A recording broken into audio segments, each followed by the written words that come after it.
antes da gente ler. Apocalipse 6 vai começar a falar sobre os selos. A gente precisa lembrar que em Apocalipse 5 foi a visão de João vendo Deus segurando o rolo com os 7 selos. Se não estiver fazendo sentido, veja no nosso canal do YouTube que já está lá, tá? Gente, mais um comentário. Quem quiser os slides, é só falar comigo. Eu tenho mandado no grupo, né? Eu vou continuar mandando, mas qualquer coisa é só mandar mensagem que eu mando para vocês, tá?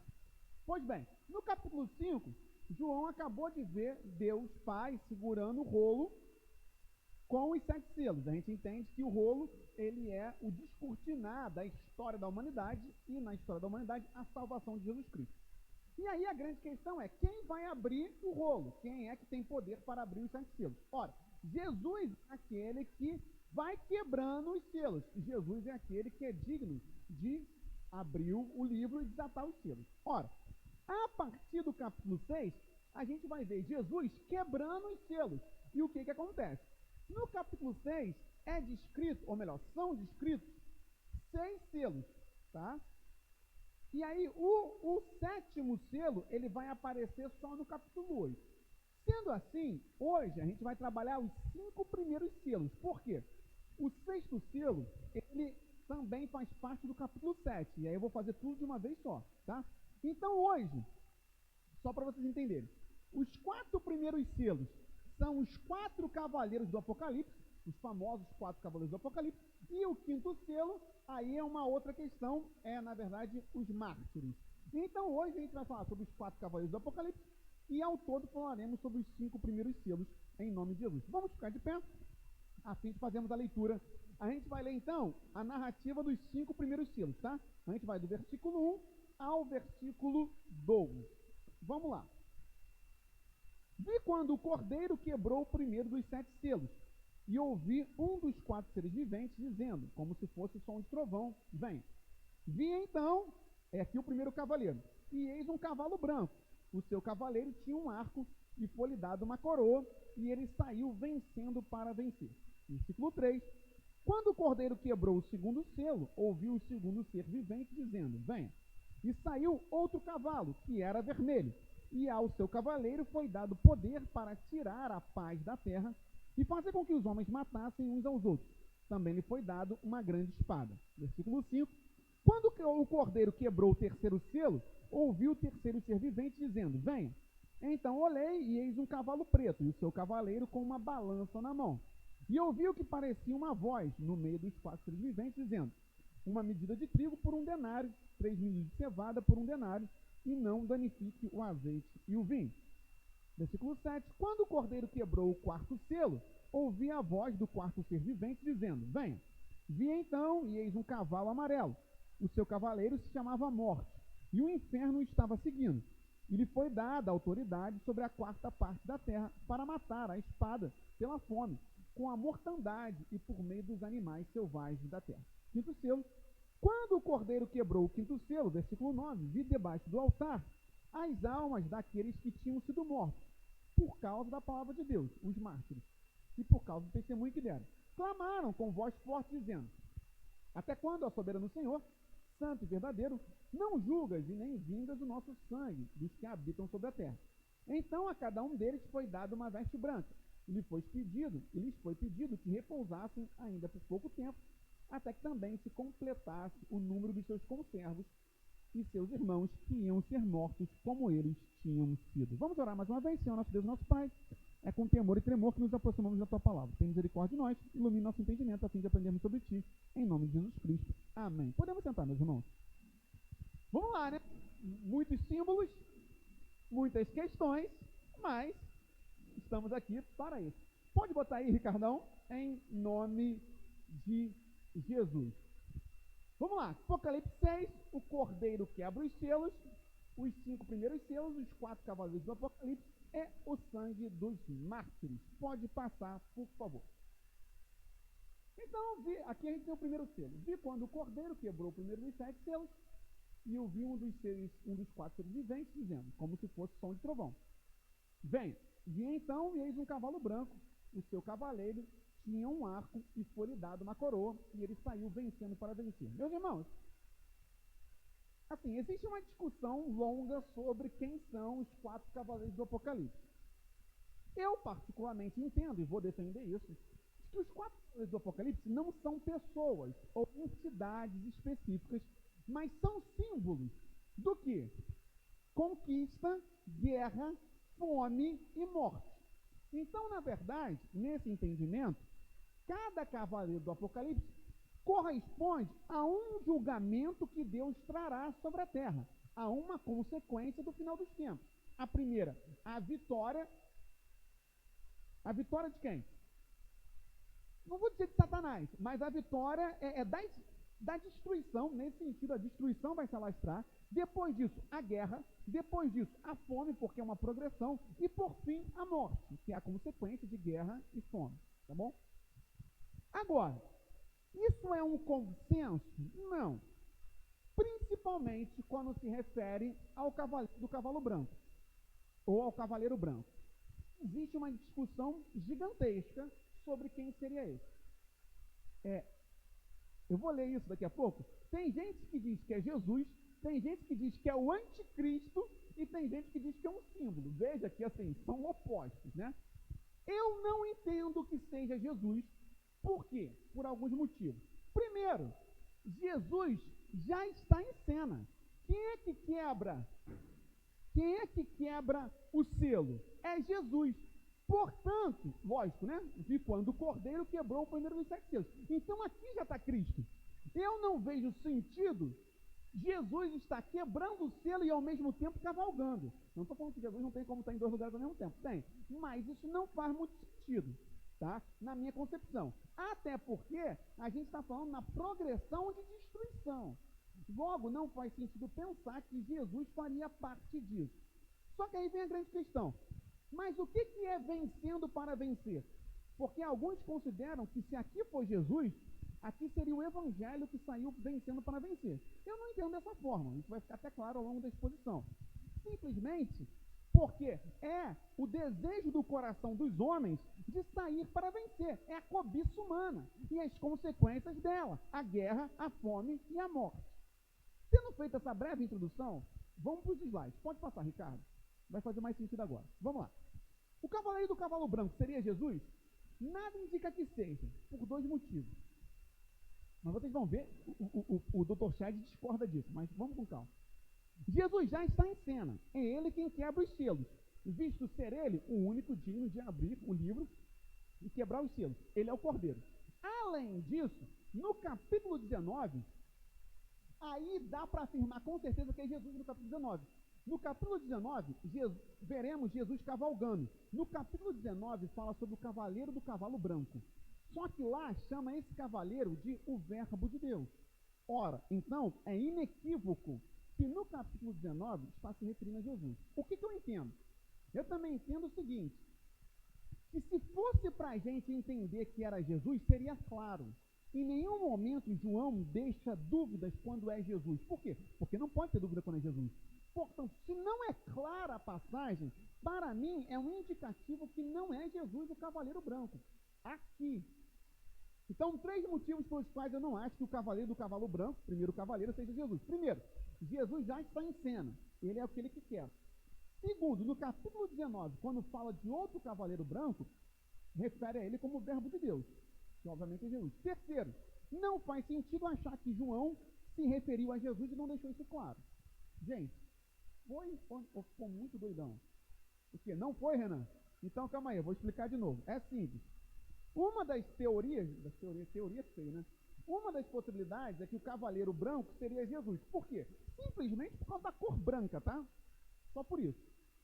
Eu não acho que seja Jesus. Por quê? Porque Jesus já está ali. É ele que está quebrando o selo.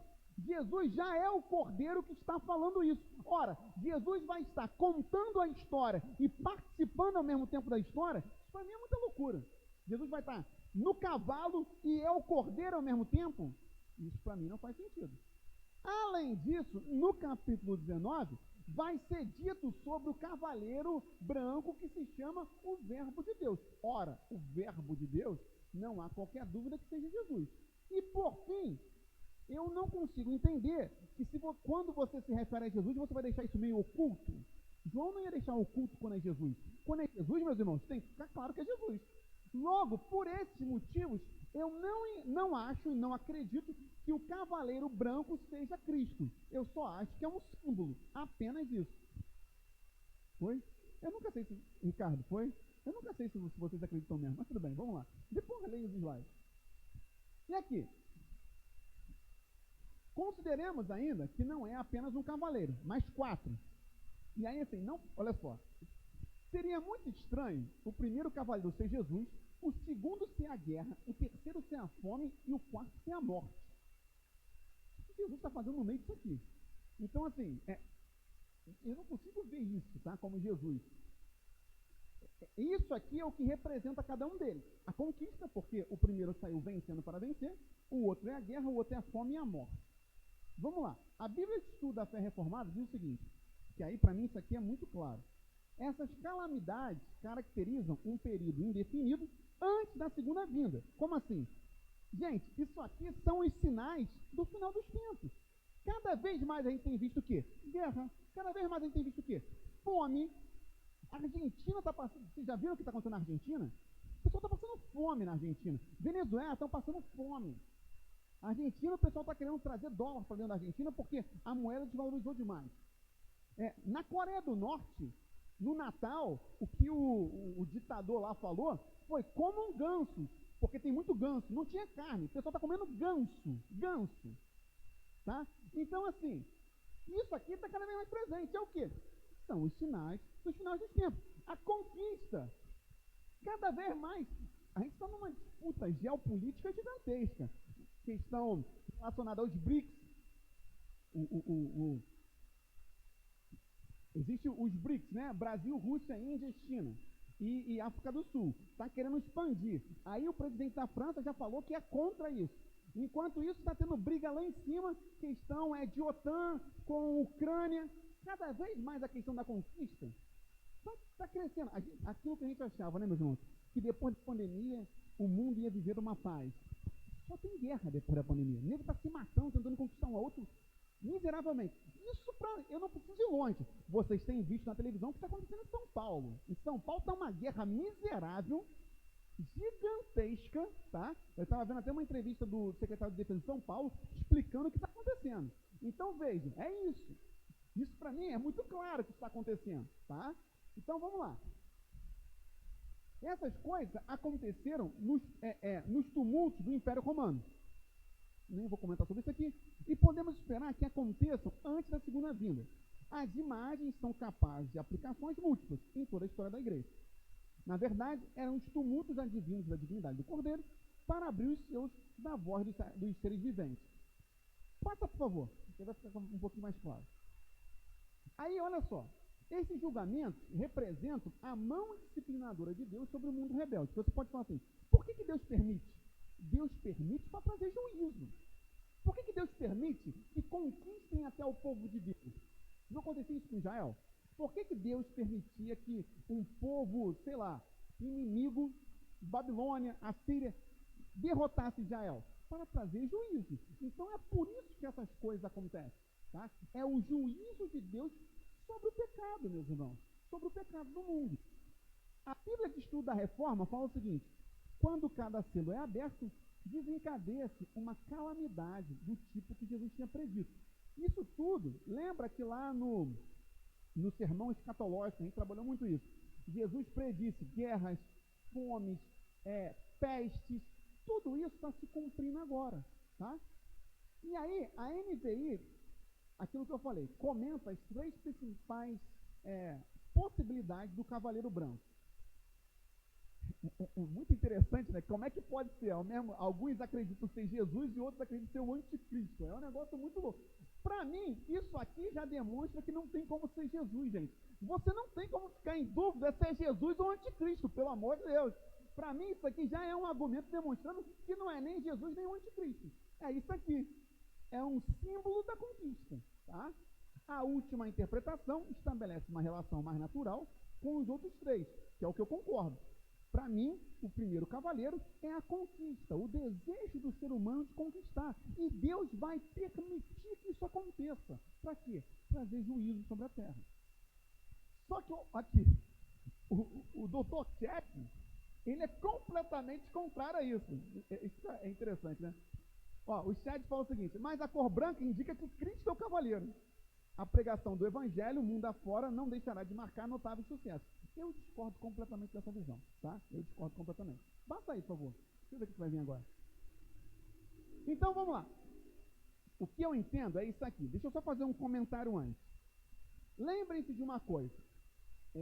Porque agora a gente começa a entrar numa parte muito mais simbólica. João está tendo uma visão. João está vendo coisas que não tem como explicar na linguagem humana. Então, o que João faz?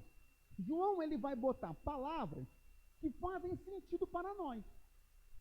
O que João tinha de memória de maior destruição? João se lembrava de duas coisas principalmente. Provavelmente o Apocalipse foi escrito mais ou menos no ano 80. Tá? Em 60, na verdade 62, foi quando Nero começou a fazer o quê? Tacar fogo em cristãos, pegar um monte de crentes e tacar no Coliseu. Em 70 é quando Roma invade e taca fogo em tudo. Então, quando João vai falar sobre destruição, qual é a maneira mais fácil de João botar isso em palavras para que quem está lendo entenda? Lembrando daquilo que aconteceu durante o governo romano. É por isso que nós vamos ver muitas figuras que lembram o quê? Um cavaleiro indo para a batalha, um cavaleiro com armas de batalha. Por que ele usa um arco? Porque o arco é a arma que faz você atingir mais longe. Você vai ver falando sobre fome, você vai ver falando sobre morte, você vai ver falando sobre feras. Por que feras? E aí, assim, meus irmãos, tem muita coisa no Apocalipse que não é que vai sair eu não sei como é que é o nome daquele cachorro de 3 cabeças do Harry Potter, não é isso. Só que, o que João se lembrava de destruição? João se lembrava de pegar um monte de crente e tacar para os leões comerem. Então, João está pegando uma visão e está tentando transformar essa visão em algo que nós entendamos. Como? Falando daquilo que tinha acabado de acontecer, 10, 20 anos atrás. Tem sentido isso que eu expliquei agora? Porque aí dá uma clareza maior do porquê que João usa essas palavras. Por que cavaleiros? Gente, por que Paulo fala sobre a armadura de Deus? Porque Paulo estava acorrentado a um soldado romano. Ele passava 24 horas do dia olhando um soldado com a armadura. Então é fácil você fazer associação. Por que João fala sobre cavaleiros? Por que João fala sobre guerra? Porque João tinha vivido isso. E o povo que vai ler Apocalipse, imediatamente, tinha vivido isso. Então fazia sentido. É aquilo que a gente falou no seminário de hermenêutica. A gente tem que entender o contexto no qual foi escrito os livros. Então vamos caminhar. Como dito anteriormente, Jesus já está em cena, quebrando os selos. Vale notar ainda que uma associação tão importante, isto é, se referir a Jesus, não ficaria encoberto. É tudo que eu já falei. Sempre que João fala de Jesus, ele faz questão de definir com certeza, como será adiante no capítulo 19. Ademais, Cristo não precisa voltar para quebrar o selo da vitória do Evangelho. Isso já nos foi garantido na instituição da igreja. Por quê?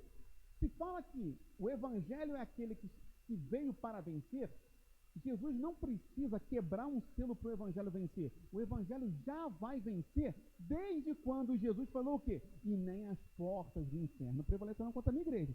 Então, não vejo sentido pensar que isso seja o Evangelho.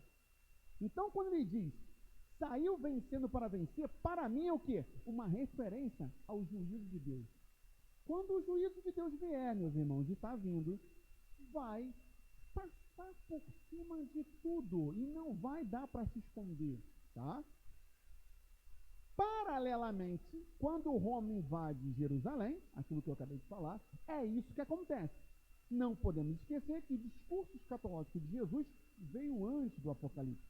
João poderia tomar por base essas memórias do cerco de Jerusalém para pôr em palavras humanas as suas visões. Está fazendo sentido isso? De boa, Renan? Tranquilo? Então tá bom. Que isso, Ricardo? Está no meio termo. Não fez sentido, Ricardo. O Renan vai te explicar. O Renan vai explicar para vocês. Isso aí. O Renan, você explica para ele. Ademais, o último motivo pelo qual não acho que seja Jesus, tá? Os 4 cavaleiros são citados em Zacarias. Passa aí, por favor. Em Zacarias não fala nada de Jesus aqui, olha só. Da onde vem? Por que João fala sobre 4 cavaleiros? Zacarias já tinha falado sobre isso. Tive de noite uma visão, e eis um homem montado num cavalo vermelho. Ele estava parado entre as murtas que havia num vale profundo. Atrás dele se achavam cavalos vermelhos, baios e brancos. Então perguntei, meu senhor, quem são estes? E o anjo que falava comigo respondeu, eu lhes mostrarei quem são eles. Então o homem que estava entre as murtas disse, eles são o que o Senhor enviou para percorrer a terra. Aonde foi que Jesus foi enviado para percorrer a terra? Em lugar nenhum. Eles responderam ao anjo do Senhor, que estavam entre as murtas, e disseram, nós já percorremos a terra, e eis que toda a terra está agora calma e tranquila. Lembra que Jesus lá no discurso dele, fala assim, quando vocês menos esperarem, quando tiver tudo calmo e tranquilo, eu vou vir. E quando vier, já era. É exatamente isso. Os 4 cavaleiros, Deus manda para percorrer e ver a terra. Ah, está tudo tranquilo? Gente, é quando a gente menos esperar, tá? Quando você menos esperar, Jesus vai vir e um juízo vai vir junto, tá? Pode passar, por favor. Esse aqui foi o mais complexo. A partir de agora é mais fácil. Então, só para deixar claro, tá? Saindo das possibilidades, agora eu vou formar uma visão e seguir ela. Cada cavaleiro representa um juízo de Deus. O primeiro, o juízo de Deus, como assim? Deus permite que alguma desgraça aconteça, alguma calamidade aconteça. No final dos tempos, Deus vai permitir que os homens... o que acontece é o seguinte, hoje, por que as pessoas não se matam?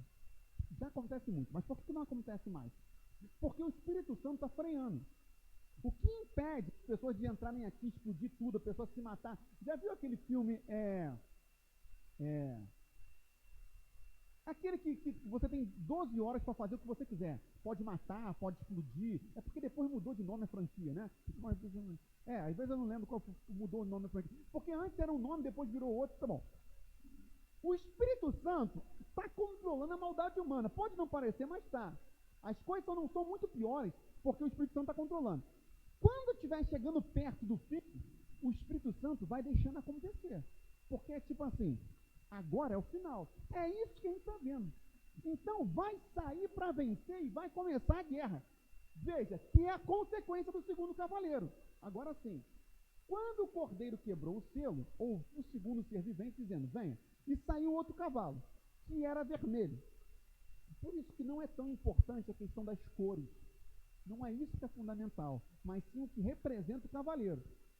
E ao seu cavaleiro foi dado poder para, meus irmãos, veja se a gente... É porque assim, isso aqui vai acontecer de maneira que ninguém vai ter dúvida.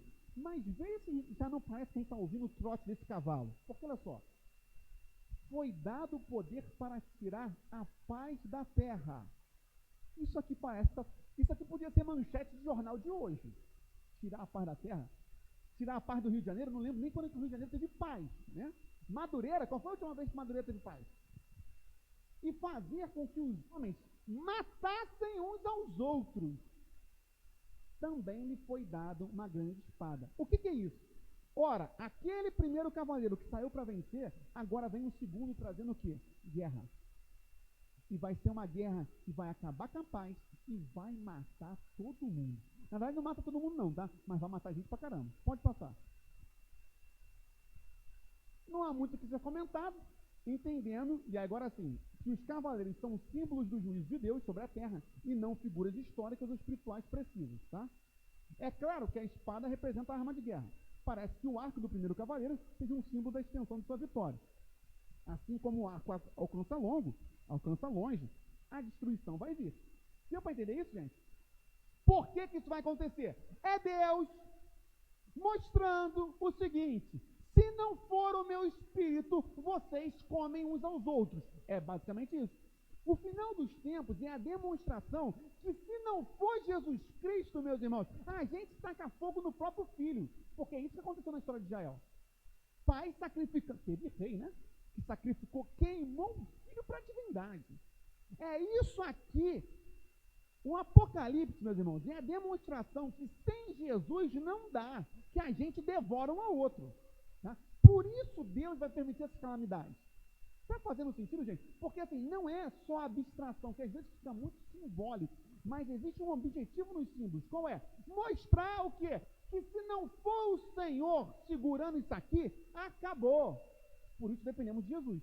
Isso está claro, né, para vocês aí que não tinham do resto. Isso é o mais importante. Isso aí isso aí, tá bom. Passa aqui, isso é o que realmente importa. O resto é teologia, teologia. Pode passar. O Ricardo ficou até bolado, já passou alguns slides para o negócio andar, né? Isso aí, Ricardo. E aí, vamos lá. O terceiro é o preto. Então olhei e eis um cavalo preto e o seu cavaleiro, com uma balança na mão. A balança aqui não é a balança da justiça, sabe, o símbolo do direito? Não, é balança de pesar. Pesar o quê? E ouvi o que parecia uma voz, dizendo, uma medida de trigo por um denário. Ele está pesando o valor da comida. Eu vou explicar para vocês. Uma medida de trigo é um punhado de trigo, é o que cabe de trigo na tua mão. Um denário era uma diária. Um denário equivalia ao salário de um dia. Quanto é que é uma diária hoje? R$200, mais ou menos? Bota aí nessa faixa. Sabe quando vier a fome, a comida vai ser tão escassa que você vai conseguir, com R$200, basicamente, você só vai conseguir comprar o quê? Um punhado de trigo. É isso que ele está explicando. É isso que vai acontecer. Esse é o nível da fome, meus irmãos. Esse é o nível. E isso já está acontecendo. Argentina, Venezuela. Venezuela, o pessoal está comendo cachorro. Tá? Porque não tem comida. É desse nível. Tá? De família ir para lixão pegar comida, pegar lixo para comer. Tá? Então é isso aqui. Deu para entender a questão da balança? É por isso que ele está falando. Por isso que o terceiro cavaleiro representa a fome. E aí, veja, a sequência. Veio aquele que conquista por meio da guerra, e a guerra traz o quê? Fome. Traz fome. A questão aqui um pouquinho mais difícil é essa aqui. E não danifique o azeite e o vinho. O que eu entendo sobre isso aqui? Que também é algo fácil de entender. Por que ele fala não danifica o azeite e o vinho? Porque em toda guerra e toda fome, tem sempre alguém que lucra. Toda guerra alguém ganha dinheiro, meus irmãos. Toda guerra é lucrativa para alguém. Sempre tem alguém que lucra com a miséria dos outros. Sempre tem um que lucra com o sofrimento e com a fome dos outros. O pessoal deve saber ou lembrar, hoje em dia, é proibido. Aqueles famosos diamantes de sangue, que eram diamantes africanos, conquistados como? Com guerra tribal. Pessoas se matavam para extrair o diamante. Hoje em dia, teoricamente, as grandes empresas de joias não usam mais diamantes que sejam a partir de guerra tribal. Não sei até onde é verdade. Mas de vez em quando a gente vê grandes... Quer ver? Porque é a questão. Porque às vezes isso aqui parece muito longe. Mas não é. Meus irmãos, não é raro, infelizmente, você vê de vez em quando no jornal assim, grande empresa de roupa fazia trabalho o quê? Escravo. No Brasil. É isso aqui, tá? Sempre tem alguém que lucra. Inclusive com fome. E aí passa, por favor. A balança aqui não é um símbolo do direito moderno. Antes, é um instrumento de pesagem, efetivamente. O que fica explicado no verso seguinte. Uma medida de trigo por um denário. Ora, um denário equivalia ao salário de um dia, uma diária. Esse será o valor de uma porção de trigo. Por isso, esse cavaleiro representa a fome. Ainda aqui podemos ver mais uma vez o duplo cumprimento da profecia. Por quê? Ezequiel tinha dito que quando a Babilônia invadisse, isso ia acontecer.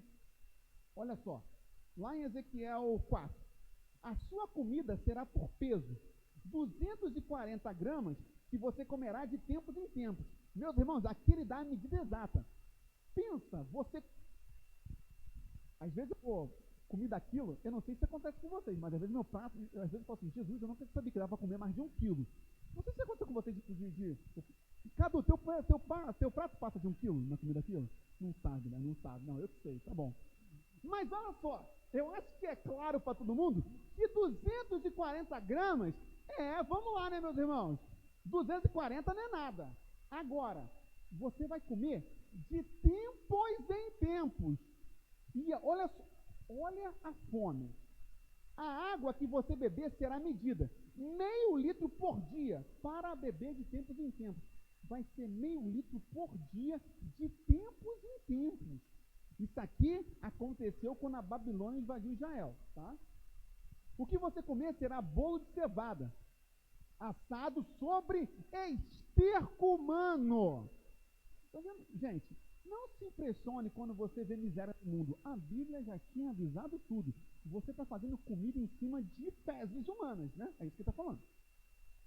À vista do povo. E o Senhor disse ainda: assim os filhos de Israel comerão a sua comida impura entre as nações para onde os expulsarei. Veja, é Deus trazendo juízo para o seu povo. Tá? Pode passar, por favor. A questão do azeite do vinho não é tão clara. Uma das possibilidades é que isso quase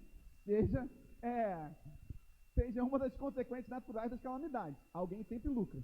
Uma vez que estamos em uma progressão, o cavalo branco vem para conquistar, trazendo a guerra, o vermelho, e consequentemente a fome, o preto. Agora, isso também parece que João estava se lembrando do que aconteceu. Aquilo que eu falei, né? João pegou várias figuras daquilo que ele se lembrava para pôr em palavras humanas aquilo que ele viu. Como assim? Alguns também falam que essa questão também seria porque Deus controla, né? Então Deus fala, a fome vai até aqui, a fome vai até ali, então não destrua isso, destrua aquilo. Ok. Mas eu queria falar sobre isso aqui. Consideramos ainda que João precisou colocar em palavras humanas, já expliquei isso, aquilo que viu. Tudo indica que sua principal referência de destruição seja o cerco de Jerusalém, anos 70. E que João escrevia num tempo posterior a esse, mais ou menos 80, fazendo uso de várias figuras do cerco. Com isso, Champlin explica aqui, passa aí. Nos tempos de Domiciano, 62 depois de Cristo, houve imensa falta de cereais, embora houvesse abundância de vinho, o que levou a baixar um decreto em 92 que proibia o plantio de novos vinhos na Itália e que ordenava que se arrancasse cerca de metade dos vinhedos existentes em outras províncias. Então parece que João está se lembrando disso aqui e está pondo as suas visões no sentido daquilo que ele tinha visto, para que o povo que está lendo entendesse. Tranquilo, gente? Eu ficou muito louco. Aqui eu só citei a referência histórica, tá? Dorme não, Ricardo. Dorme não, eu tô te vendo, hein, Ricardo. Não, cutuca ele se ele for dormir, tá? Dá uma cutucada nele, em nome de Jesus. Sabe que a última vez que tentaram dormir na mensagem, faltou luz quando eu estava falando sobre o inferno, hein? Cuidado, fica ligado. O quarto selo. O quarto não tem nenhuma dúvida porque ele explica, né? Vi então e eis um cavalo amarelo. Por que amarelo com a morte? Alguns entendem que o amarelo com a morte. Eu falei que não tem por que ficar pensando em explicações, mas só vou fazer um comentário. Alguns entendem que o amarelo, esse mais foi meio estranho, né? Mas, eu percebi isso agora, mas foi mal. Que o amarelo é porque é a cor pálida dos cadáveres. Sabe quando, não sei se você já viu um cadáver. Cadáver tem cor de cadáver, né? É uma cor pálida, amarelada, tá? O seu cavaleiro se chamava morte. E aí, gente, não é... Cuidado. Isso aqui não é um ceifador com uma foice vindo no cavalo chamado morte, tá? Não é isso, tá? É uma figura, é um símbolo. Até porque a morte foi derrotada por Jesus na cruz. A mesma coisa quando ele fala o seguinte: e o inferno estava seguindo. Não é o inferno, abriu o inferno e os demônios estão seguindo, porque isso ainda não aconteceu. O Armagedon vai acontecer depois, que aí sim vai abrir o inferno. Aqui, por que ele fala que o inferno estava seguindo? Porque o inferno é o lugar do quê? Da morte, dos mortos. É nesse sentido, tá? Então, é a morte trazendo a morte. É isso. Só isso que significa, tá? Não é o inferno demônio, porque isso ainda não aconteceu. Satanás ainda não apareceu para estar vindo com os demônios, tá? Fez sentido isso? Boa, tranquilo? Tranquilão? Então tá bom. Já é, tá. Isso aí. E lhes foi dada, olha só, a autoridade. Ora, foi dada autoridade por quem? É Deus permitindo. Sobre a quarta parte da terra, para matar a espada pela fome com a mortandade e por meio dos animais selvagens da terra. Lembra que eu falei? Por que fala de animais selvagens aqui? Porque no Coliseu se matava crente com animal selvagem. Tá? Passa, por favor. Por isso que a gente canta, né? O Coliseu não venceu a igreja. O inferno o segue no sentido de que o inferno é a morada dos mortos. Não é o inferno no sentido de demônio. Aqui ainda estamos no princípio da calamidade. Pensar que isso aqui é o princípio, tá? Por que é o princípio? Porque depois, veja, aqui pegou 25%, matou 25% da terra. Nos próximos capítulos, vai matar 1/3, 33%, e depois, no final, vai matar tudo, tá? Então, aqui ainda está no começo. Isso aqui é só o começo. Uma vez mais, João teria visto ou sabido da morte dos cristãos através de Nero, nos primeiros anos da igreja primitiva. Aqui, João não está profetizando, mas pegando emprestado esses acontecimentos para dar sentido à sua visão. Mortandade por meio de animais selvagens. Aqui temos a gradação dos acontecimentos. Conquista por meio da guerra. É isso que tem que entender nos Cavaleiros do Apocalipse, tá? É o juízo de Deus. Como? Conquista por meio da guerra que leva à fome e, consequentemente, leva à morte. É isso. Os Cavaleiros do Apocalipse, porque tem muita lenda, muita Cavaleiros do Apocalipse, né? Os Cavaleiros do Apocalipse, o que são? São os juízos de Deus. E essa é a sequência do juízo. Conquista por meio da guerra que leva à fome e, consequentemente, à morte. É simples. Por isso faz mais sentido interpretar os 4 cavaleiros como símbolos situacionais do que como pessoas ou seres, né? Ao se referir à mortandade de feras, alguns entendem que seja uma referência às pestilências, ou seja, às pestes decorrentes dos cadáveres apodrecendo. Assim também as feras que se alimentam de carniça, né? Então é uma sequência de acontecimentos. Tá, passa aí. Isso. Deu para entender, gente? Tranquilo? De boa? De boa? Renan? Tá bom, vou crer. Isso aí. Até aqui vimos o juízo de Deus contra o mundo e seus pecadores íntimos. E, meus irmãos, na verdade a mensagem toda não é para falar sobre os 4 cavaleiros do Apocalipse, né? Mas é para falar sobre o 5º selo. Porque o 5º selo é uma questão. Veja só. A perseguição alcançará os fiéis cristãos, que serão mortos. Por que é tão importante a gente saber disso? Como é que então tem gente que fala assim, crente não pode ficar doente? Se Deus vai permitir que no final dos tempos matem-se cristãos. E olha o que está escrito. Quando o cordeiro quebrou o 5º selo, vi debaixo do altar as almas. Gente, isso aqui não é que debaixo do altar tem um monte de alma. É símbolo, tá? Vi debaixo do altar as almas daqueles que tinham sido mortos por causa da palavra e por causa do testemunho. Ou seja, são os mártires. Por que debaixo do altar? Isso aqui é interessante. Por que debaixo do altar? Porque quando o sacerdote sacrificava o cordeiro, o sangue escorria para onde? Debaixo do altar. Então os mártires foram sacrificados para Deus. E Deus não rejeitou o sacrifício. E olha só, porque não para aí. Clamaram em voz forte, dizendo: até quando, ó soberano Senhor, santo e verdadeiro, não julgas nem vingas o nosso sangue dos que habitam sobre a terra? Eles estão pedindo justiça. Olha o que Deus vai responder. Então, a cada um deles foi dado uma veste branca. Esse aqui é o nosso consolo. A gente entenda, não é islamismo. Islamismo diz o seguinte: tu vai lá, se explode, tu vai ganhar o céu. Não é isso. Mas, se fomos mortos por causa de Cristo, não é que morremos e fomos salvos por isso. Já éramos salvos e morremos por causa da salvação. Mas aqui está a nossa esperança. Receberemos vestiduras brancas, tudo vai ser regenerado. Mas não é esse o ponto. O ponto está aqui. E lhe foi pedido que repousasse ainda por pouco tempo.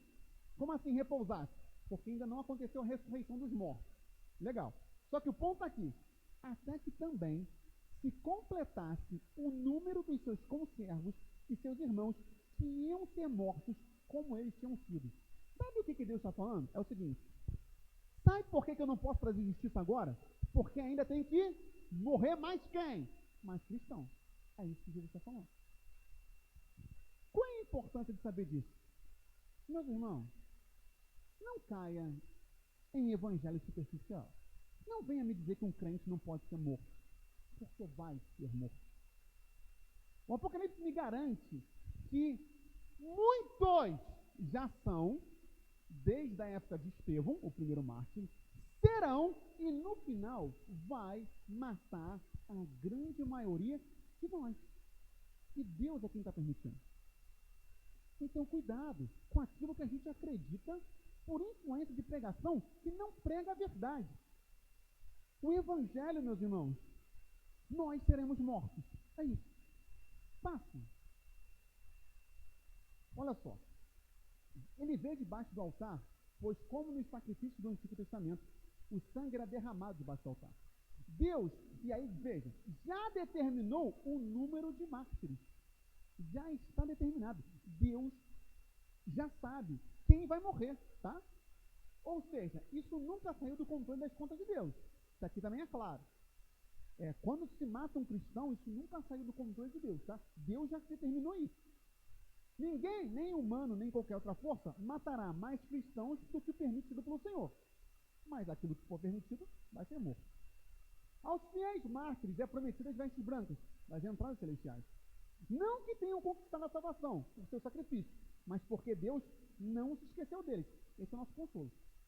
Vemos aqui uma clara distinção. Nosso Deus é Deus de distinção entre os habitantes da terra e os assassinos e os peregrinos da terra, os assassinados. Ou seja, eles falam assim: Senhor, quando é que você vai julgar os habitantes da terra? Por quê? Porque nós não somos desse mundo, né, meus irmãos? Nós não somos habitantes dessa terra. Nós somos aqueles que somos mortos por causa dos habitantes da terra. Fez sentido isso? Tranquilo? Tá bom, pode passar. E aí, tire da sua cabeça que não sofreremos. Anjos guerreiam por nós? Sim, Miguel faz. Miguel guerreia pelos santos, tá? Mas, nosso Senhor venceu a morte? Sim. Temos autoridade contra Satanás em nome de Jesus? Sim. Com tudo isso, ainda assim, seremos mortos. Nós morreremos. Seremos entregues às bestas feras, torturados, despedaçados, crucificados e queimados. Por que falar sobre isso? Você pode falar assim: caramba, por que falar disso na igreja? Porque ninguém pode dizer que foi pego de surpresa. Porque já está dito que vai acontecer.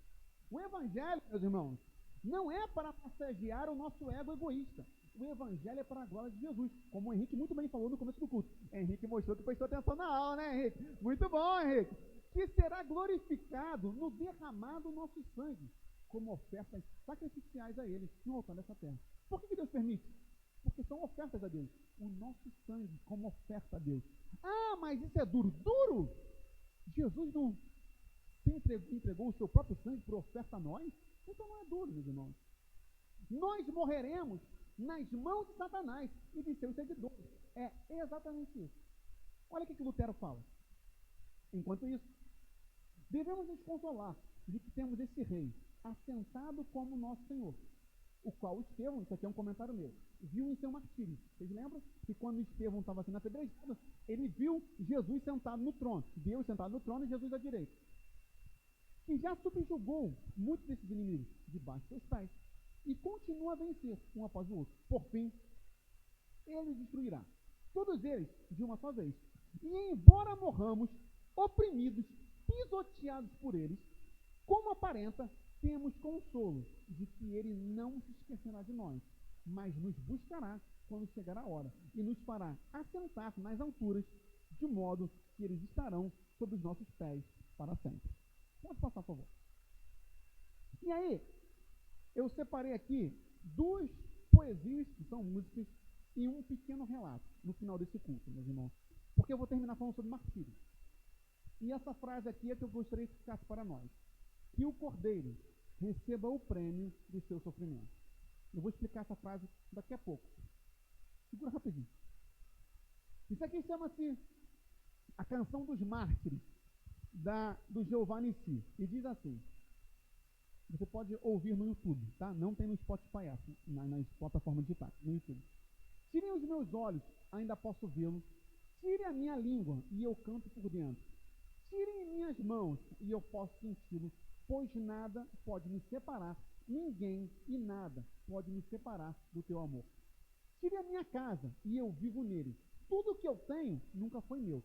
Queime a minha carne, o meu espírito vive, pois nada pode me separar, ninguém e nada pode me separar do teu amor. Podem até me torturar, mas em honra eu direi, que és meu amor e não o negarei. Não importa o quanto dói em mim ter que morrer como morreste. Pode passar, por favor. Tire a palavra. Sempre quando eu ouço isso, eu penso isso aqui. Se isso aqui é uma verdade, em mim. Tire a palavra e ele vive em mim. Eu sei o bastante para permanecer. Será que sabemos? Tente me mudar. Vou arar para que o vejam em mim, pois nada pode me separar. Ninguém e nada pode me separar do teu amor. Podem até me torturar, mas em honra eu direi, que és meu amor e não o negarei. Não importa o quanto dói em mim, ter que morrer como morreste. Tire a minha alma, nunca vencerás. Tente me entender, eu nunca morro. Não há o que fazer, eu vivo em Jesus, pois nada pode me separar, ninguém e nada pode me separar do teu amor. Passa, por favor. Esse aqui é um relato do livro dos Mártires, do John Fox. Isso aqui aconteceu nos primeiros anos da igreja. E é o relato que eu sempre trago, porque ele me toca muito. Lembrando a nossa frase lá em cima, que o cordeiro recebe o prêmio do seu sofrimento. Eu vou explicar ela. Quando Romano era o nome da pessoa, tá? Quando Romano pela segunda vez pregou a Deus, o Deus vivente, o Senhor Jesus Cristo, seu Filho bem-amado, e a vida eterna por meio da fé no seu sangue, Asclepíades era o prefeito da cidade, ordenou aos carrascos que lhe esmorrassem a boca, ou seja, tocassem a cara dele, até que seus dentes fossem arrancados, e a sua pronúncia acabasse também afetada. Ele quebrou a boca de Romano para que Romano não conseguisse pregar. A ordem foi cumprida. Ele foi esmurrado, suas sobrancelhas foram rasgadas à unha, o cara, e as suas faces perfuradas à faca. A pele da barba foi pouco a pouco arrancada. Finalmente, seu belo rosto estava todo deformado. Meus irmãos, olha o que ele vai dizer. Isso aqui não é uma história fantasia, é um fato. Olha o que ele respondeu. Disse o doce Mártir, eu lhe agradeço, ó prefeito, por ter aberto em mim muitas bocas, com as quais posso pregar a Cristo, meu Senhor e Salvador. Veja, cada ferida que eu tenho é uma boca louvando e cantando a Deus. Passa, por favor. E essa música se chama O Som dos Mártires, do Ministério Zoe. Ele diz assim: encharcado com sangue, você veio por mim. Está falando dos mártires. Gotejando com óleo, você veio por mim. Queimando com fogo, você veio por mim. Você veio por mim. Você veio por mim. Que o cordeiro receba o prêmio dos seus sofrimentos. Que o cordeiro receba o prêmio dos seus sofrimentos. Passa, por favor. Se juntando sob sua bandeira, somos amantes, vencedores, entregando a vida mesmo à morte. Pode passar. E, finalmente, que o cordeiro receba o prêmio do seu sofrimento. Essa frase, eu comentei isso, pessoal que estava na aula ontem, rapidamente, antes da aula. A igreja moraviana, vocês sabem que eu já falei muito sobre a igreja moraviana aqui, só vou contar isso rápido porque já acabou nosso tempo. Mas 2 jovens da igreja moraviana, a igreja moraviana ainda existe, tá? Na época das colônias, ficou sabendo que havia uma ilha que era colônia da Inglaterra, ali perto da Índia. E era uma colônia de escravos. Lá só tinha milhares de escravos do dono daquela colônia. E eles queriam evangelizar aqueles escravos. Só que o dono da ilha não permitia. Era colônia, né, gente? Você não tinha poder nenhum. E aí eles falaram o seguinte: e se nós formos como escravos, você nos aceita? Ele falou: se vocês quiserem vir como escravos, o problema é de vocês. Mas eu não vou comprar, eu não vou pagar a viagem de vocês. Aí eles falaram o seguinte: não tem problema.